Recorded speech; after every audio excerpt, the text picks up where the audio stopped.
What is up, racers, and welcome to part 2 of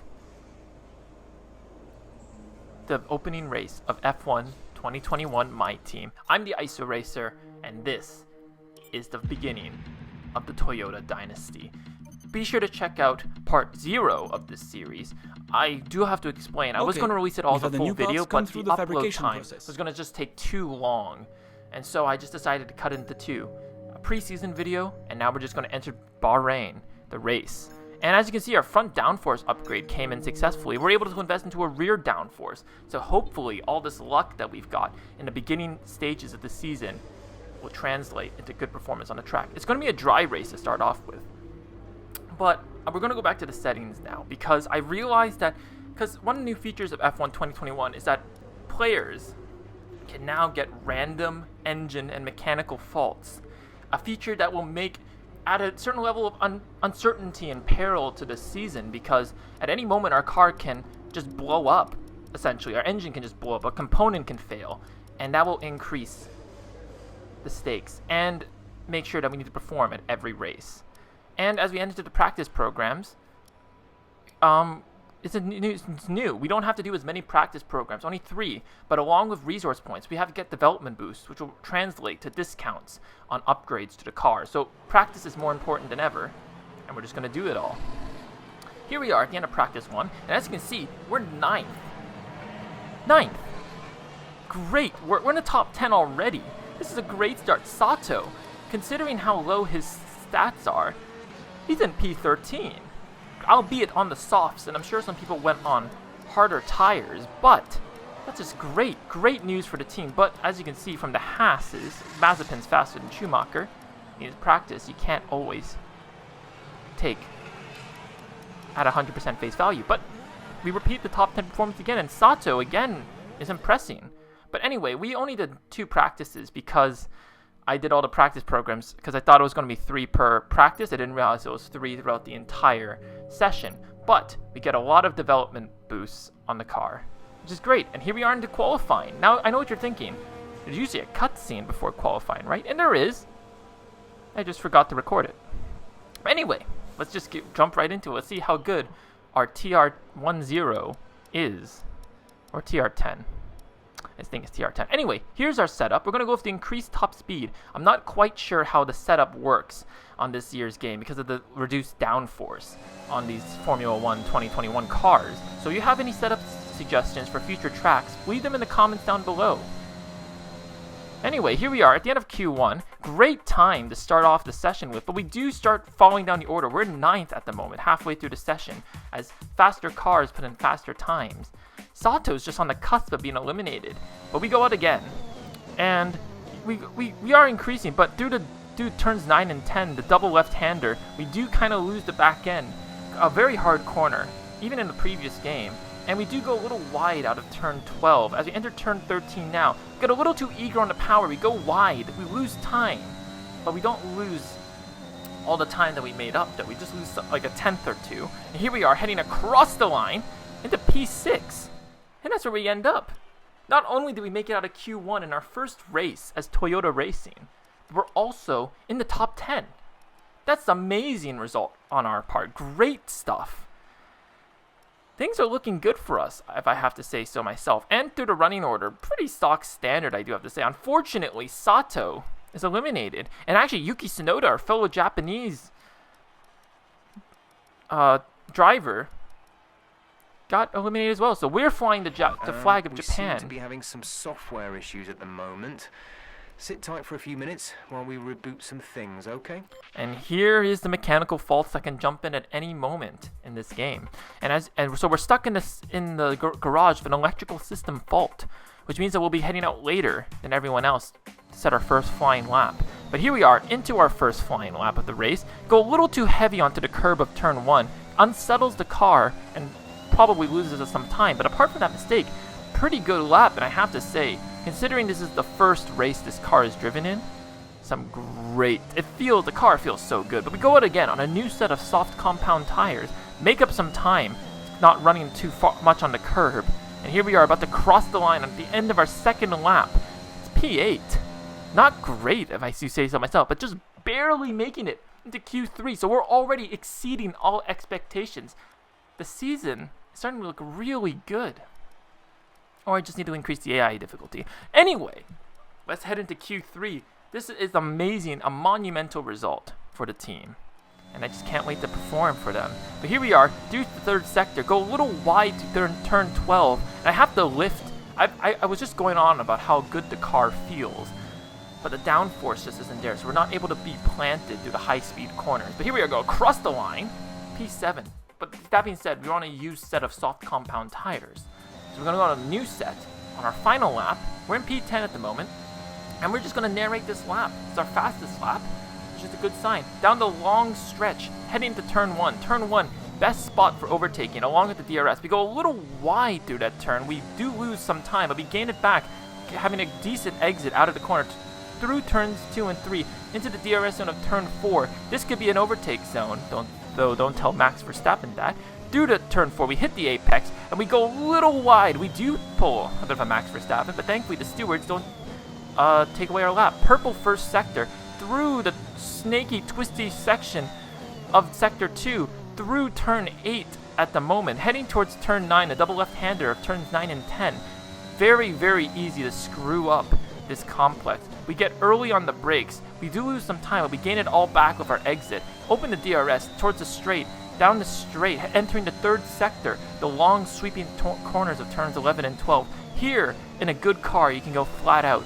In the Toyota, and not exactly the case. We do lift off into turn 12, kind of, a little bit, but we do very well through there. Green second sector, and we're up by about 4/10, I believe. I'll fix it in post again. Sorry, I'm kind of a bit far from what I'm looking at. But anyway, here we are, into turns 14, entering the final right-hander, the small kink of turn 15, heading towards the DRS straight.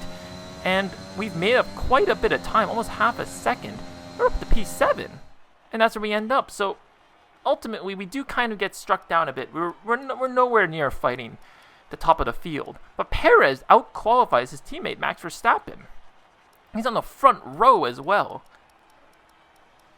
Crazy stuff. Keep in mind, this is before. This is a build of the game where Mercedes was predicted to be the top team, not where and Red Bull is not exactly representative as it is in real life. P7, we're in for some good points in our debut. So yeah, let's get this done. I'm so excited. Let's head into the race, see what we can do. Months of rumour and speculation all come to an end today as we return to racing for the opening event of what promises to be an enthralling season. Welcome along then to round 1 of this year's Formula One World Championship.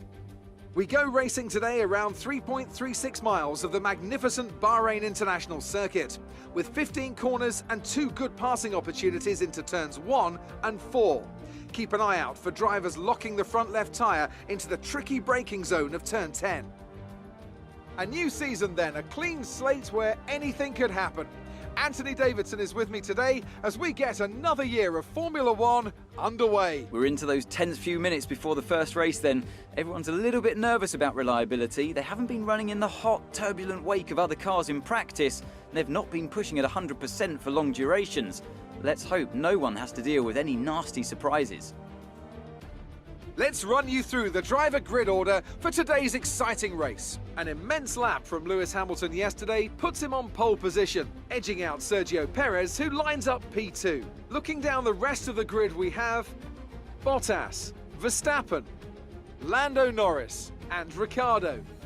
The engineer, Vettel, Sainz and Charles Leclerc.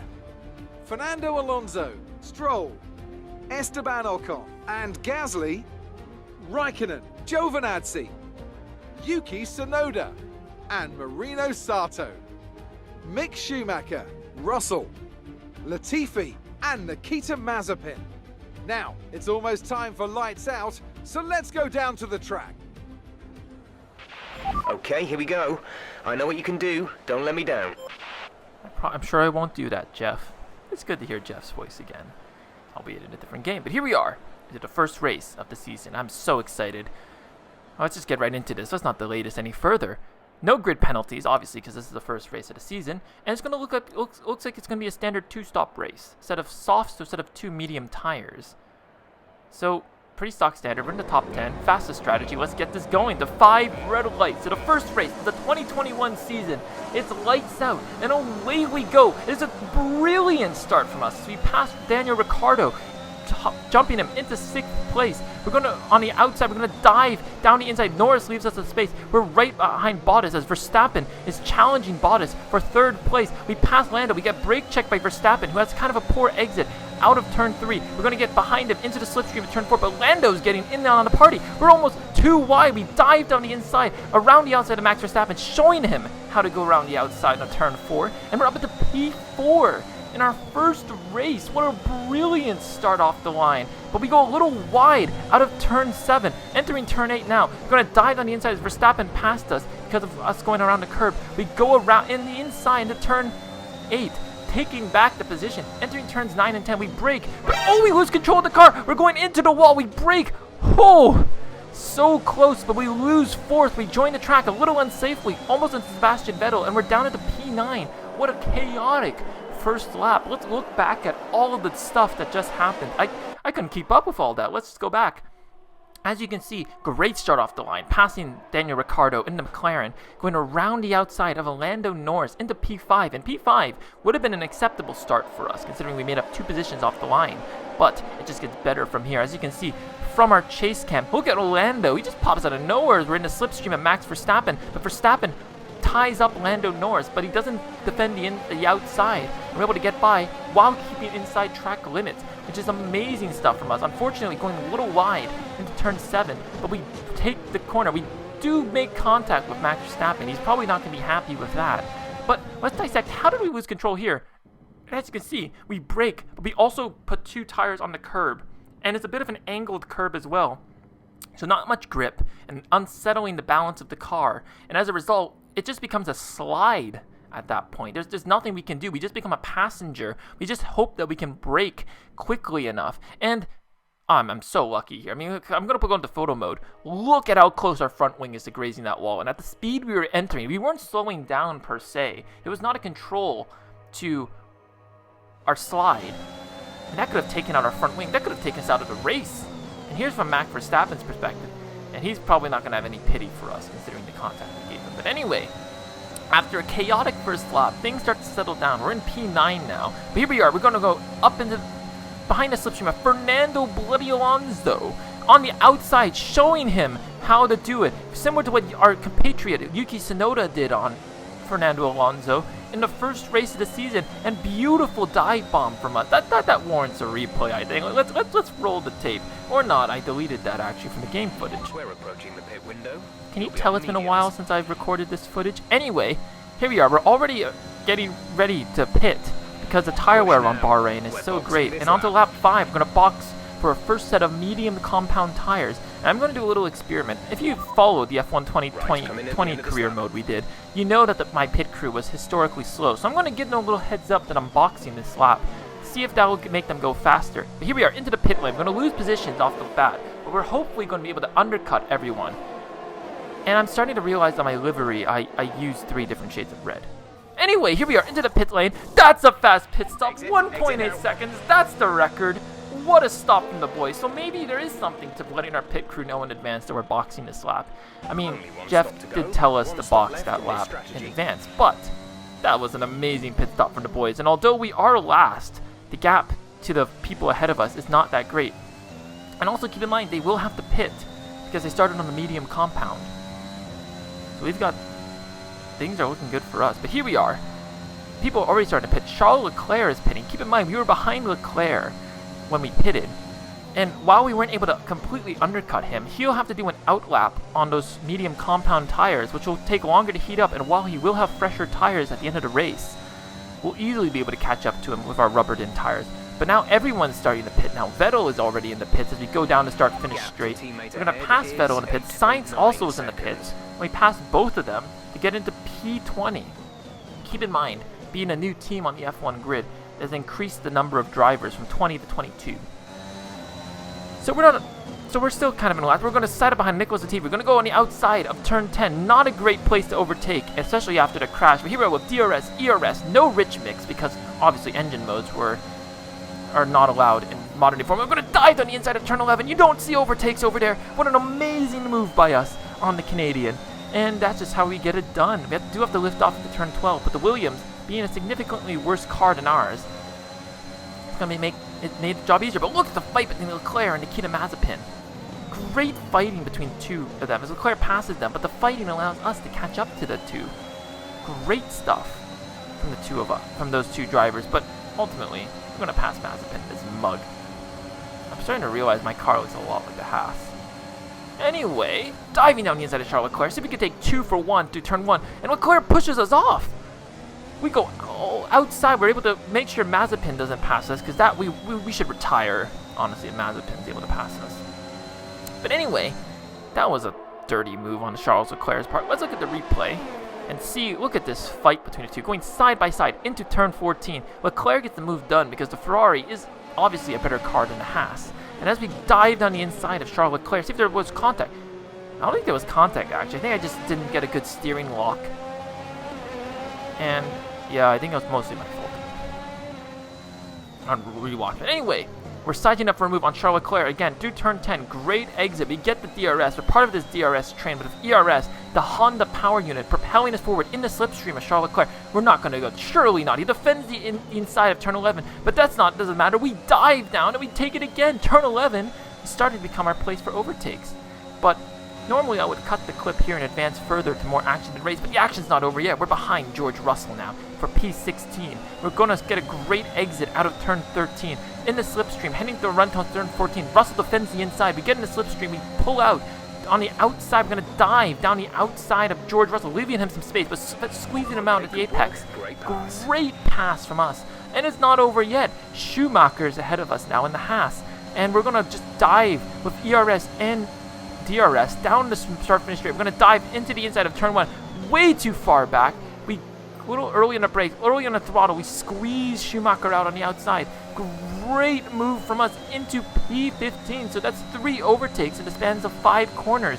Great stuff from us. And we're really starting to show that we have a fighting spirit. Toyota is back and in full force. There we are behind our teammate Sato. He's doing a decent job, but he hasn't pit yet, keep in mind. So we're just going to go on the outside. No team orders here. But I'm sure he knows that if he takes out the team boss, he'll get fired.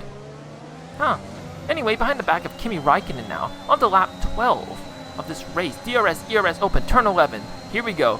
Going to do it again. Down the inside. Surely not. We get it just in. The grip. These tires feel amazing. This stint is feeling amazing. And now we're on the back of his teammate Antonio Giovinazzi, who locks up into turn 10.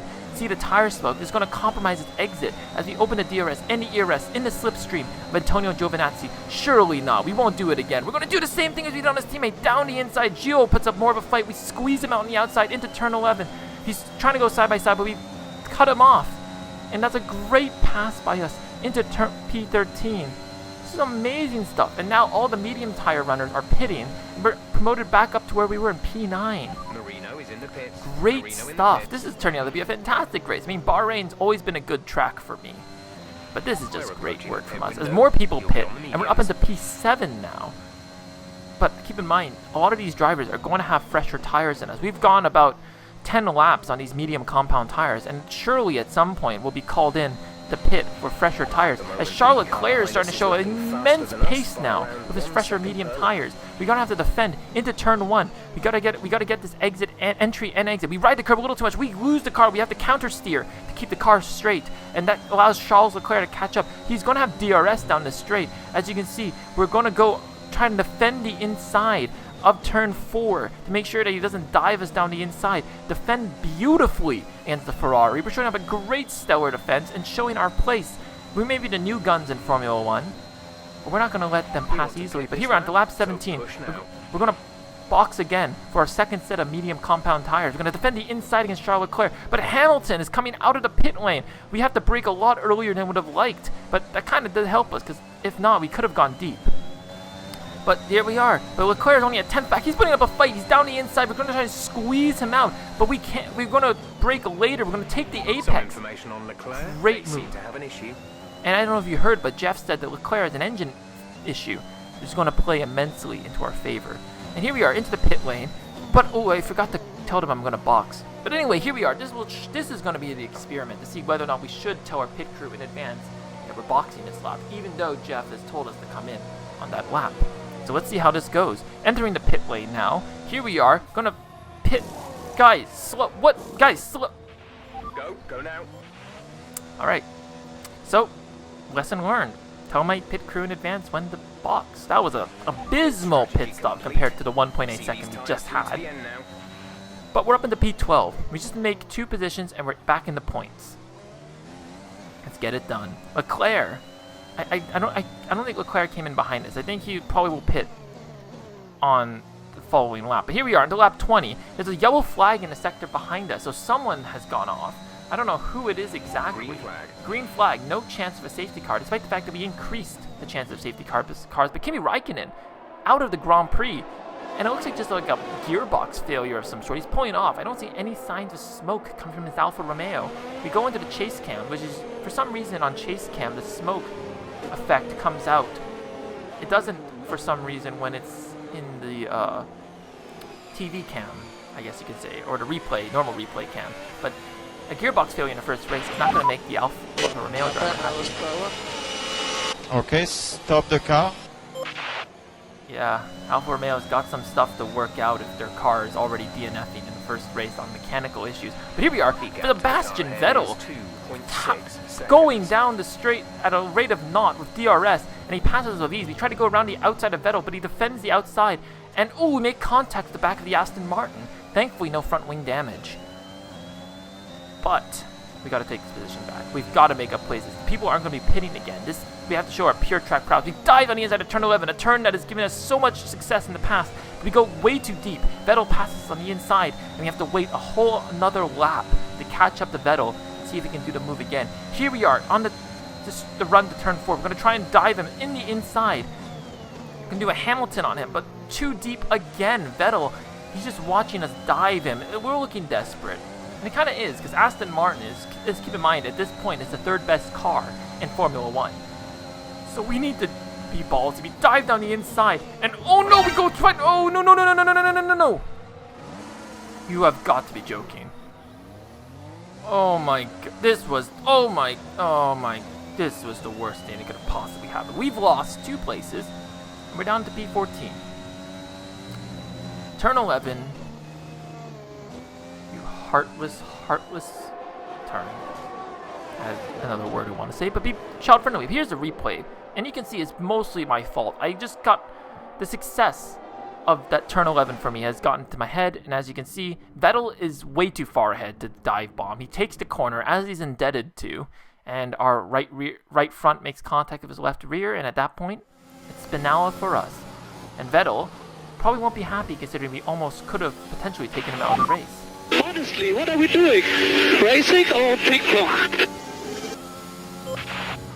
Yeah, not a very happy boy, that's Sebastian Vettel. Here's Carlos Sainz, who witnessed our Spinella and took our place.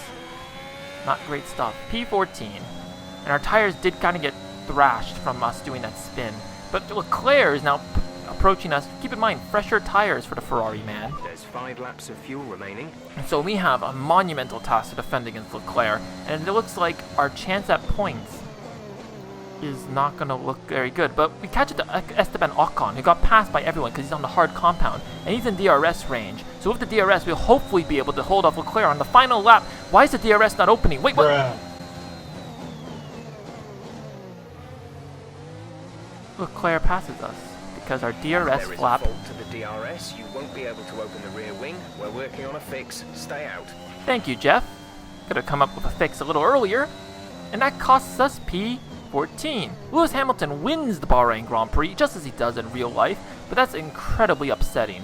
I mean, we started off so well, but hey. Rome wasn't built in a day, Okay, pick and up neither rubber is and the bring it success home. of this team. We've got a long road ahead, and we're going to get points. I know it. And Yuki Tsunoda wins driver of the day. Tough one to swallow. Here we That's it go. for another Grand Prix and a fantastic win for Mercedes. Talk to me, Ant. What was it that set them apart from the competition today? Well, time management probably played quite a large role in the outcome of this one. As ever, it's not just about speed, it's all about maintaining that speed consistently over a stint, over a race distance. So being able to keep up the lap times while still being smooth on the controls and gentle on the tyres, that's really where the race was won today. Mercedes are on top form once again after an excellent race weekend. It's great to see them up on that podium once again. And here we are. I mean, business as usual, it would seem. Hamilton, Bottas, and Verstappen are your podium. What is it? I think they're like the most common podium appearance in Formula 1 ever. Yeah, something like that. But, yeah, I mean, this race was just, it started off so well. We started great, not only on the track, but off it, getting all those upgrades into the car before the first race. And we looked so promising after qualifying, but that mistake, and that mechanical fault, to be in all fairness. I mean, that's what we want. We want mechanical failures, because in real life Formula 1, it's a cruel sport sometimes. You can be doing so well, but your car just isn't able to handle that pressure, and it just goes on you, unfortunately. We finished right ahead of our teammate, actually, which just goes to show just how poor a performance we had, dropping from P7, going all the way down the grid. Yeah, that's a disappointing result on our part. Yuki Tsunoda wins driver today, and he came from P17, so he had a phenomenal race on his part. And the McLarens as well. Here's the driver standings. Nothing changes because obviously this is the first race of the season. So, yeah, your top 10 are the only ones who have scored points. We're 8th in the constructors, so we are hitting our title sponsor goal. But that's it. That was the race. First race of the season. We've got a long mountain to climb to ensure that we deserve our place here. Toyota will become world champions. I guarantee that. It's just a long road we have to climb, and I hope you'll join me for this journey to bring this team to the top of the grid. Thank you so much for joining me today. Make sure to like, share, and subscribe this video. Share the video, share the love with everyone as we head into Spain for race number 2, because there are 2 races missing on this calendar. Thank you so much for watching, everyone. I'm the ISO Racer. Remember, life's a marathon, not a sprint. Make sure you're always ahead. Stay safe out there, and peace out. Oh, this Toyota. Oh, dear. Bye, guys.